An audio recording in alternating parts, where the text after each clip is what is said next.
हरे कृष्णा। सभी भक्तों का हार्दिक स्वागत है इस प्रातःकालीन श्रीमद् भागवत क्लास में।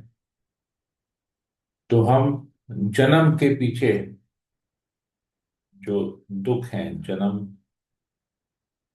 जब कोई जीव इस मनुष्य शरीर में, इस भौतिक जगत में जन्म लेता है, तो क्या कष्ट भोगने पड़ते हैं, हम वो ही पढ़ रहे थे। उस कष्ट के मारे वो भगवान से प्रार्थना करता है कि आपकी कृपा होगी तभी हम भक्ति कर पाएंगे। ये जो माता के गर्भ में जो शिशु होता है वो भगवान से ये प्रार्थना करता है, उससे इतना कष्ट होता है और कहता है कि आपके अतिरिक्त इस कष्ट का निवारण करने वाला कोई नहीं है, और आप ही हमें इस भौतिक जगत के जो तीन ताप हैं, आप हमें मुक्त कर सकते हैं। और हमें चाहिए कि हम आपकी शरण ग्रहण करें। ये गर्भ में हमने अब हम जब अपने माता के गर्भ में थे, हमने भगवान से यह प्रार्थना की कि आपके अलावा हमारा कोई दूसरा कोई सहारा नहीं है, आपके अलावा हमको इस भौतिक जगत के कष्टों से कोई मुक्ति नहीं दिला सकता है। तो हमें आपके आपका चरणों का शरण ग्रहण करना होगा। आप एकमात्र हमारे सुहृद हैं, आप एकमात्र हमारे रक्षक हैं। ये हम प्रार्थना करते हैं माता के गर्भ में रहते। यहां तक हमने पढ़ा। आज फिर हम लोग इसमें और आगे पढ़ेंगे। ओम ज्ञानतिमिरान्धस्य ज्ञानाञ्जनशलाकया चक्षुरुन्मीलितं येन तस्मै श्री गुरुवे नमः। नमो विष्णुपादाय कृष्णप्रेष्ठाय श्रीमते भक्तिवेदांत स्वामिनि नामिने। नमस्ते सरस्वती देवी गौरवाणी प्रचारिणे निर्विशेष शून्यादि पाश्चात्य देशतारिणे। हे कृष्ण करुणा सिंधु दीनबंधु जगतपति गोपेश गोपिकाकांत राधाकांत नमस्तुते। तप्त कांचन गौरांगी राधे वृंदावनेश्वरी वृषभानुसुते देवी प्रणमामि हरिप्रिये। वाञ्छाकल्पतरुभ्यश्च कृपा सिन्धुभ्येव च पतितानां पावनेभ्यो वैष्णवेभ्यो नमो नमः। जय श्री कृष्ण चैतन्य प्रभु नित्यानंद श्री अद्वैत गदाधर श्रीवासादि गौरभक्तवृंद। हरे कृष्णा कृष्ण कृष्ण हरे हरे, हरे राम राम राम हरे हरे। श्री मंगलाचरण की जय। ओम नमो भगवते वासुदेवाय।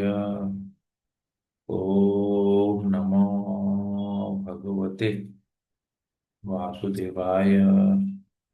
ओम नमो भगवते वासुदेवाय। श्रीमद् भागवतम 30वां स्कंद अध्याय 31 श्लोक नंबर 17। अपनी माता के उदर में रक्त, मल तथा मूत्र के कूप में गिरकर और अपनी मां की जठराग्नि से दग्ध देहधारी जीव बाहर निकलने की व्यग्रता में महीनों की गिनती करता रहता है और प्रार्थना करता है, हे भगवान, यह अभागा जीव कब इस कारागार से मुक्त हो पाएगा। तो वो जो जीव जो माता के गर्भ में इतना कष्ट भोगता है कि वो भगवान से प्रार्थना करता है, मैं कब निकलूंगा यहां से बाहर, ये कारागार है, कारागार जहां टॉर्चर होता है, मैं कैसे कब इस कारागार से बाहर निकलूं। क्या है वहां पर? रक्त है, मल और मूत्र का कूप है वो, तो माता का गर्भ है। तो हम लोग बाहर निकलना चाहते हैं। ये जो कष्ट था, जो माता का गर्भ है, यहाँ पर बहुत कष्ट है, हमको यहाँ से बाहर निकलना, भगवान से प्रार्थना करना है, बाहर निकले, आपके चरणों का आश्रय लें।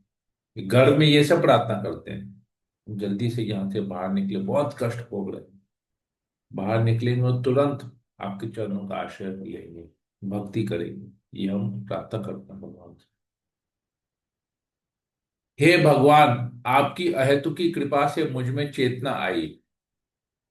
यद्यपि मैं अभी केवल 10 मास का हूं, पतित आत्माओं के मित्र भगवान की इस अहेतुकी कृपा के लिए कृतज्ञता प्रकट करने के हेतु मेरे पास हाथ जोड़कर प्रार्थना करने के अतिरिक्त है ही क्या। तो वो शिशु प्रार्थना कर रहा है। 10 महीना, मैं 10 महीने का हुआ हूं,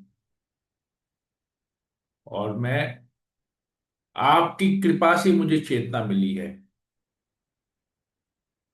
तो मेरे पास अभी आपको देने के लिए केवल मैं हाथ जोड़ के आपके आपसे प्रार्थना कर सकता हूं, और कुछ है ही नहीं मेरे पास। कुछ नहीं है मेरे पास। तो आपकी जो अहेतुकी कृपा मुझे मिली है, मुझे मेरे शरीर में चेतना आई है, तो मैं कृतज्ञता व्यक्त कर रहा हूँ। I am thankful.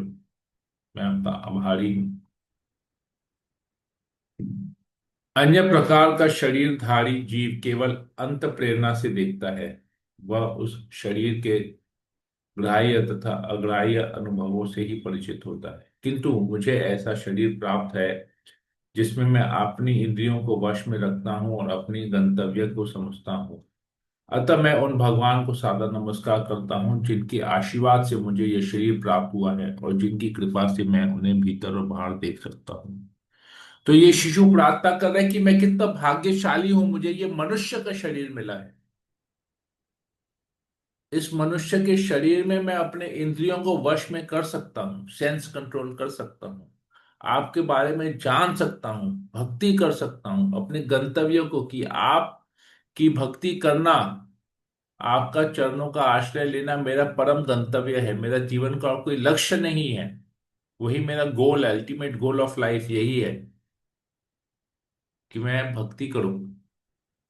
लेकिन दूसरी योनियों में जीव इतने इतने अभागे हैं कि उन्हें कुछ पता ही नहीं है। कहने का अर्थ है कि मनुष्य शरीर, ये जो मनुष्य योनि है, मनुष्य शरीर हमको मिला है, ये भक्ति करने के लिए मिला है, और किसी चीज के लिए नहीं। इंद्रियों को संयम करने के लिए मिला है, इंद्रिय भोग करने के लिए नहीं मिला है। ये हम सब प्रार्थना कर रहे हैं भगवान को, माता के गर्भ में रह के तकलीफ में ये सब प्रार्थना कर रहे हैं हम भगवान को।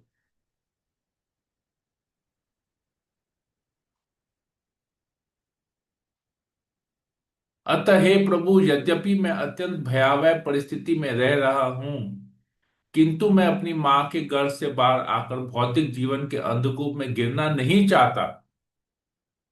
देव माया नामक आपकी बहिरंगा शक्ति तुरंत नवजात शिशु को पकड़ लेती है, और उसके बाद तुरंत ही झूठा स्वरूप ज्ञात प्रारंभ हो जाता है, जो निरंतर जन्म तथा मृत्यु के चक्र का शुभारंभ है। तो हम प्रार्थना करते हैं माता के गर्भ में कि मैं बाहर निकलना चाहता हूं, माता के घर से बाहर निकलना चाहता हूं, लेकिन मैं इस भौतिक जीवन में, भौतिक जीवन क्या है? अंधकूप है, खाई है। इस भौतिक जीवन के अंधकूप में नहीं गिरना चाहता। मैं आपकी भक्ति करना चाहता हूं। ये जो माया शक्ति है, आपकी जो बेरंगा शक्ति है, क्या करती है? तुरंत माता के घर से बाहर निकलने की देरी है और वो उसको पकड़ लेती है। और क्या होता है? झूठा स्वरूप ज्ञान, मतलब मैं भूल जाता हूं। ये झूठा स्वरूप ज्ञान क्या है? झूठा स्वरूप है कि मैं शरीर हूं, मैं हूं, मैं शरीर हूं, मैं फलाना हूं, मैं ढिंगड़ा हूं, मैं ये हूं, मैं वो हूं, मेरा नाम ये है। ये झूठा स्वरूप है। वास्तविक स्वरूप हम भगवान के दास है। इधर हम आके बॉस बन जाते हैं। ये झूठा स्वरूप ज्ञान आता है, प्रारंभ हो जाता है। कौन कहता है? माया कराती है उसके। और इस झूठे स्वरूप की वजह से क्या होता है? जन्म और मृत्यु के चक्कर में फंसे रहते हैं। माता के गर्भ में प्रार्थना कर रहे हैं, इतना कष्ट भोग रहे हैं, फिर भी प्रार्थना कर रहे हैं कष्ट में। मैं बहुत भयावह परिस्थिति में हूं, मुझे छुटकारा दिलाओ, और मैं निकल के आपकी भक्ति करूंगा। मुझे ऐसी कृपा करो कि माया मुझे नहीं पकड़े। मैं अंधकूप में, मैं माया के चंगुल में नहीं फंसना चाहता। कि माया के चंगुल में फंस गया तो मेरा मिथ्या स्वरूप चालू हो जाएगा और मैं जन्म मृत्यु के चक्कर में फंसा रहा हूं। ये प्रार्थना कर रहे हैं। हो विपरीत रहा है, पर एक्चुअली में हम प्रार्थना क्या करते हैं। अतः और अधिक शुद्ध न होकर मैं अपने मित्र विशुद्ध चेतना की सहायता से अज्ञान के अंधकार से अपना उद्धार करूंगा। केवल भगवान विष्णु के चरण कमलों को अपने मन में धारण करके मैं बारंबार जन्म तथा मृत्यु के लिए अनेक माताओं के गर्भों में प्रविष्ट करने से बच सकूंगा। तो क्या प्रार्थना कर रहे हैं कि अभी मैं क्या करूंगा, मैं बाहर जैसे ही निकलूंगा माता के गर्भ से, मैं ये जो अज्ञान के अंधकार से अपना खुद का उद्धार करूंगा। कैसे उद्धार करूंगा? मैं भगवान के चरण का आश्रय लूंगा। भगवान विष्णु के चरणों का, चरण कमलों का आश्रय लूंगा। क्योंकि मुझे पता है मैं भगवान के चरणों का आश्रय लूंगा तो मैं जन्म मृत्यु के चक्कर से बच जाऊंगा। ये गर्भ के अंदर प्रार्थना चल रहा है अभी भी। ध्यान रखिए कि हम क्या प्रार्थना करते हैं भगवान से। बार बार माता के गर्भ में जाने से मैं बच जाऊंगा। मैं मैं बोलता हूं, मैं प्रार्थना करूं, मैं निकलूंगा बाहर। आप कृपा कीजिए मैं बाहर निकलूं और तुरंत आपकी भक्ति करूं। तो भगवान कपिल कहते हैं अभी तक गर्भ में स्थित इस 10 मास के जीव की भी ऐसी कामनाएं होती हैं, किंतु जब वह भगवान की स्तुति करता रहता है तभी प्रसूति काल की वायु औंधे मुंह पड़े हुए उस शिशु को बाहर की ओर ढकेलती है, जिससे वह जन्म ले सके। तो जब ये वो प्रार्थना कर रहा होता है तो उसका बाहर निकलने का समय हो जाता है। वायु द्वारा सहसा नीचे की ओर ढकेला जाकर अत्यंत कठिनाई से सिर के बल श्वास रहित तथा तीव्र वेदना के कारण स्मृति से विहीन होकर शिशु बाहर आता है। तभी क्या होता है, उसको अंदर से ढकेला जाता है। कहते हैं ना, पुश पुश पुश। नर्स कहती है ना, जिन लोगों का नॉर्मल डिलीवरी हुआ है, माता बहुत जोर लगाती है और बच्चा बाहर निकलता है। कैसे? सिर के बल से बाहर निकलता है।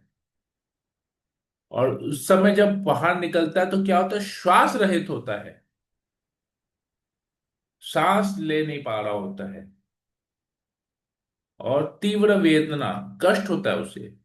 तो क्या होता है, वो सब भूल जाता है। मैं अंदर में जो बैठ के प्रार्थना कर रहा था, जैसे ही बाहर निकलता हूं तो ऐसा हालत होता है कि मैं सब भूल जाता हूं।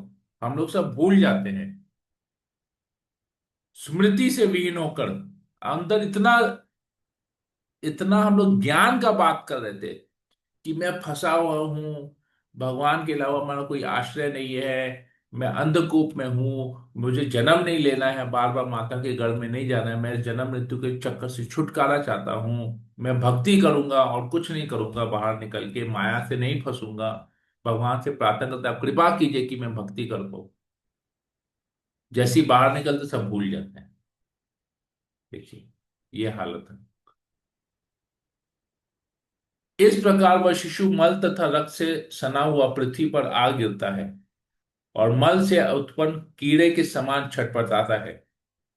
उसका श्रेष्ठ ज्ञान नष्ट हो जाता है और वह माया के मोहजाल में विलकता है। तो अभी जो अंदर जो ज्ञान था, श्रेष्ठ ज्ञान, टॉप मोस्ट ज्ञान, क्या हुआ?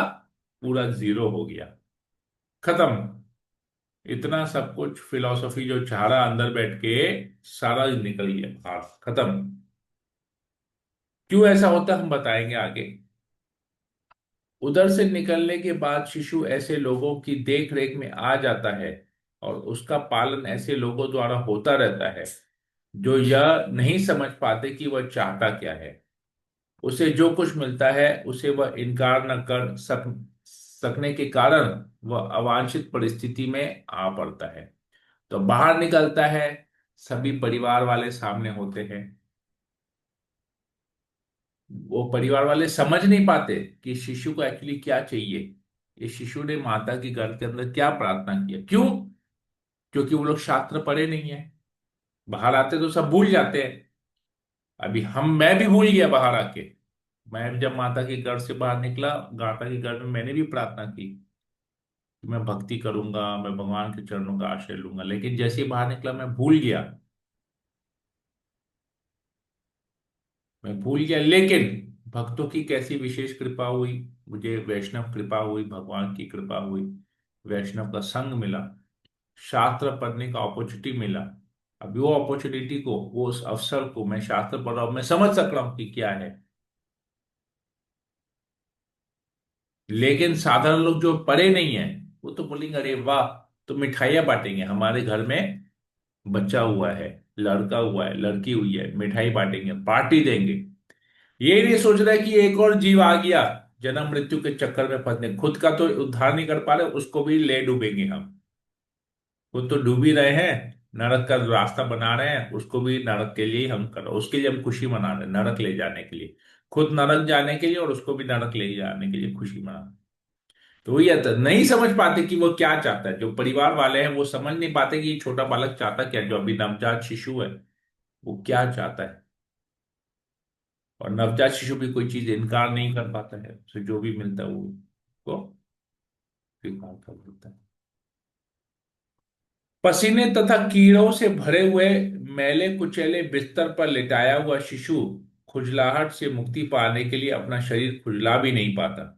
बैठने खड़े होने या चलने की बात तो दूर है। तो देखिए, शिशु में इतना प्रॉब्लम होता है शरीर में, जब इतना सेंसिटिव उसका स्किन होता है कि वो अपने स्किन को भी कुछ नहीं कर पाता। क्यों? कुछ नहीं, देखिए ना, नवजात शिशु कुछ कर पाता है? कुछ नहीं कर पाता है। ये परिस्थिति है। कितना कष्टदायक है ये जन्म।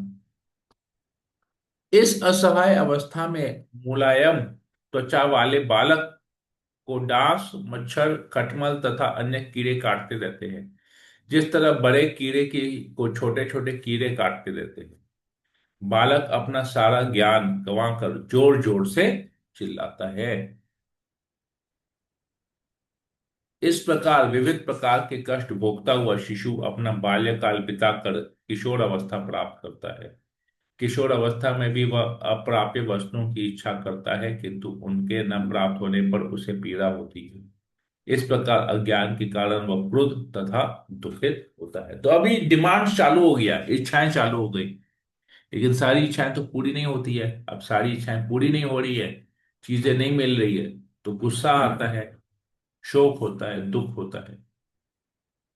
शरीर बनने के साथ ही जीव अपने आत्मा को परास्त करने के लिए अपनी झूठी प्रतिष्ठा को तथा क्रोध को बढ़ाता है, और इस तरह अपने ही जैसे कामी पुरुषों के साथ वैर उत्पन्न करता है। तो अब आत्मज्ञान तो ले नहीं रहे हैं, भौतिक जगत में अपनी इच्छाओं को पूरी कर रहे हैं। इच्छाएं, जैसे शरीर बढ़ता है, उम्र बढ़ती है, इच्छाएं और बढ़ती हैं। इच्छाएं पूर्ति नहीं होती तो क्रोध आता है, और दूसरे जीवों से झगड़ा चालू हो जाता है।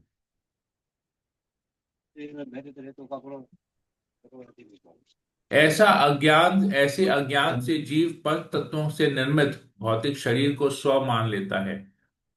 इस भ्रम को के कारण वह क्षणिक वस्तुओं को निजी समझता है, अंधकारमय क्षेत्र में अपना अज्ञान बढ़ाता है। तो अभी क्या है, अपने शरीर को मैं मान रहा हूं, और क्षणिक वस्तु है, ये मेरा घर, ये मेरा मकान, ये मेरा दुकान, ये मेरा ऑफिस, ये मेरी गाड़ी, ये मेरा परिवार, ये मेरा रूम, ये मेरा स्टडी टेबल, ये मेरा लैपटॉप, सब क्षणिक वस्तु हैं। ये मेरा मोबाइल, सबको क्या समझ रहा है? खुद का समझ रहा है।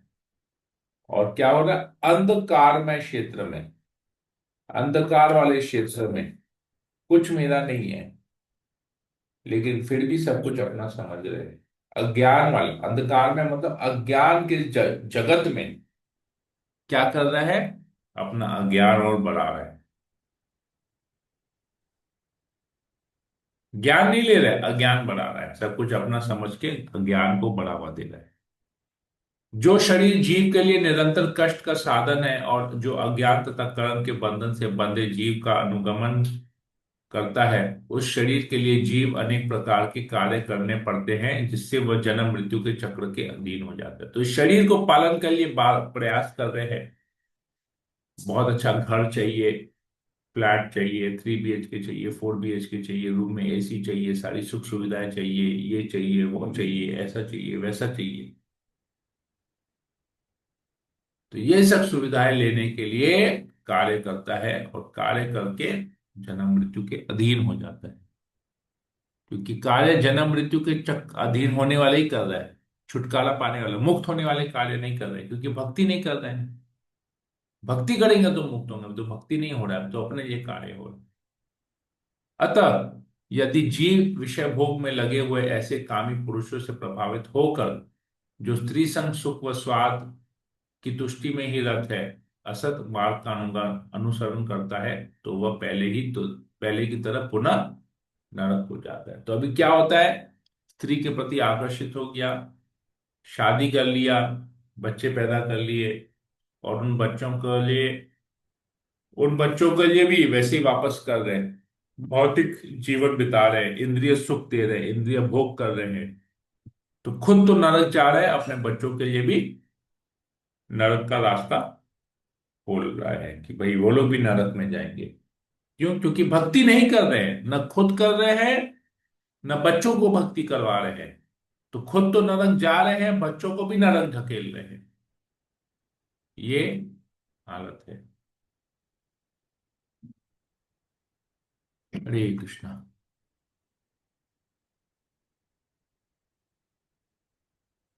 वह सत्य, शौच, दया, गंभीरता, आध्यात्मिक बुद्धि, लज्जा, संयम, यश, क्षमा, कर्म, मन निग्रह, इंद्रिय निग्रह, सौभाग्य और ऐसे ही अन्य सुअवसरों से विहीन हो जाता है।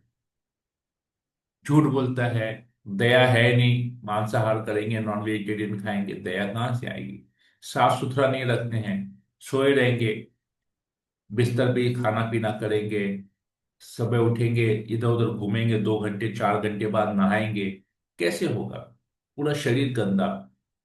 नींद से उठते हैं, आंखों से कचरा निकलता है, नाक से कचरा निकलता है, मुंह से कितनी बदबू होती है, कान में कचरा निकलता है, फिर भी नहाएंगे नहीं, वॉक पे चले जाएंगे, चाय पिएंगे, ये करेंगे वो करेंगे। तो कहाँ से रहेगा? शौच है ही नहीं, आध्यात्मिक बुद्धि है नहीं, क्योंकि शास्त्र का ज्ञान ले नहीं रहे हैं, भक्तों का संग नहीं कर रहे, भक्तों को बेवकूफ समझते हैं। अरे ये तो हरे कृष्ण वाला है, बेवकूफ है, अवॉइड करते हैं लोग ऐसे बेवकूफों को, बोलते हैं बेवकूफ है, बेवकूफ है। सारा जीवन देखो व्यर्थ कर रहा है अपना, हरे कृष्णा करके जीवन व्यर्थ कर रहा है। जीवन तो मिला है पैसा कमाने के लिए, भोग करने के लिए। आध्यात्मिक ज्ञान पूरा बुद्धि नष्ट, खुद का बुद्धि नष्ट है, लेकिन बोले हरे कृष्ण वालों का बुद्धि नष्ट हो गया है। संयम नहीं है, इंद्रिय इंद्रियां वश में नहीं है, मन वश में नहीं है, इच्छाएं खाली पूरी करनी है, भौतिक इच्छाएं पूरी करनी है, क्षमा नहीं है, दूसरों की गलतियों पर क्षमा नहीं करना, दूसरे की गलती देखेंगे तो उसको और टोकेंगे और ताना मारेंगे, झगड़ा करेंगे, अपने आप को ऊपर करेंगे, दूसरे को नीचे करेंगे, गलती स्वीकार करेंगे ही नहीं। ये हालत।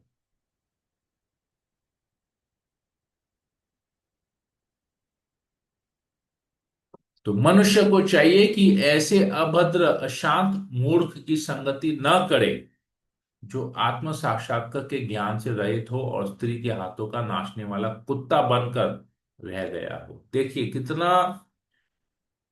स्ट्रॉन्ग स्टेटमेंट यहां पर भगवान कह रहे हैं। तो हमको चाहिए कि हम भौतिकतावादी लोगों का संग नहीं करें। एकदम क्लियर कट बोल दिया है, क्योंकि ये लोग अभद्र है, अशांत है, उनको जीवन का लक्ष्य नहीं पता, वो आत्म साक्षात्कार ज्ञान से रहित हैं। तो जो भक्ति नहीं करते, हमको वैसे लोगों का संग ही नहीं करना है। क्यों? क्योंकि वो लोग कुत्ते हैं। कैसे कुत्ते? स्त्री के हाथों के नाचने वाले कुत्ते, मतलब मालिक के कुत्ते हैं, जिनको कोई कंट्रोल कर रहा है। तो हमको वैसे लोगों का संग नहीं करना है। ये क्लियर इंस्ट्रक्शन है भगवान का, कि हमको भौतिक लोगों का, भौतिकतावादी लोगों का संग नहीं करना चाहिए। हरे कृष्णा। यहीं पर ही रखते हैं। किसी को कोई प्रश्न हो पूछ सकते हैं, कुछ कमेंट हो बोल सकते हैं।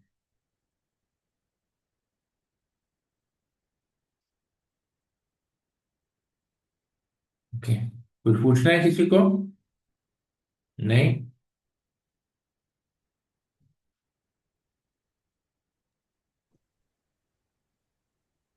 हरे कृष्णा प्रभु जी, दंड प्रणाम। यस मैम, ये बोलिए। प्रभु जी, अभी हम लोगों को पता चल रहा है कि जब हम जन्म लेने के बाद हम बिल्कुल सब कुछ भूल जाते हैं। केवल सिर्फ भक्ति ही हमें सब कुछ याद दिलाती है, हमें ज्ञान ही सब कुछ याद दिलाता है। देखिए, हम लोगों ने, जब हमें कुछ नहीं मालूम था कि कितना मतलब कि हम लोगों ने गलतियां कर लिया, कितना सब कुछ हम लोगों ने सोचा भी नहीं था कि हम लोग ऐसे भी भगवान कृपा करेंगे और हम लोग ऐसे भक्ति में आएंगे। तो मतलब कि हम लोग जब और लोगों को भी ऐसे बोलते हैं तो ऐसे लगता है कि हम लोग, और वो लोग सोचते हैं कि हम लोग पागल हैं। कुछ मतलब कि वो ज्ञानी है और हम लोग बिल्कुल बेवकूफ हैं। यही बता रहे नहीं, आपको तो बता रहे हैं। हाँ, कि वो सुनना ही नहीं चाहते हैं, नहीं वो लोग सोचते हैं कि ये पागल है, बड़बड़ा रहे हैं। हाँ, इधर उधर साधन लाएंगे बस। ऐसा मतलब इंटरेस्ट नहीं है कि हो लोगों गया। को, इंटरेस्ट नहीं है लोगों हाँ, लेकिन बहुत ज्यादा मतलब कि हम लोग भी सोचते हैं कि हम लोग भी पहले ऐसे ही होंगे शायद, को। कि हम लोग को भी हाँ। कोई समझाने वाला होगा तो हम भी शायद ऐसे ही रिएक्ट करते होंगे। लेकिन कि जब कृपा होती है तभी हम लोग शायद समझ पाए हैं इस चीज को। बहुत ही वही। मतलब कि अच्छा, ये वाला अध्याय इतना अच्छा है कि जब मृत्यु होती है उसके बारे में बताया है, और जो जन्म लेते हैं तब भी उसके बारे में बताया है। तो अगर ये इतना भी सुन के इंसान आगे नहीं सोचता है अपने बारे में, तो बहुत बड़ा दुर्भाग्य है हम लोगों का। हरे कृष्णा, थैंक यू प्रभु जी। बहुत बहुत धन्यवाद माता जी। और किसी को कुछ पूछना है या कुछ बोलना है? सबके लिए सब कुछ क्लियर है, समझ में आ रहा है? यस प्रभु जी, बहुत अच्छे से आपने समझाया। ठीक है। ओके। हरे कृष्णा। ठीक है, तो फिर हम सेशन को यही एंड करते हैं। हरे कृष्णा कृष्ण कृष्ण हरे हरे, हरे राम राम राम हरे हरे। वंशाकल्पतरुभ्यश्च कृपा सिन्धुभ्येव च पतितानां पावनेभ्यो वैष्णवेभ्यो नमो नमः। संवेद भक्तवृंद की जय, जगत गुरु श्री प्रभुपाद की जय, संत श्रीमद् भागवत की जय। हरे हरे कृष्णा।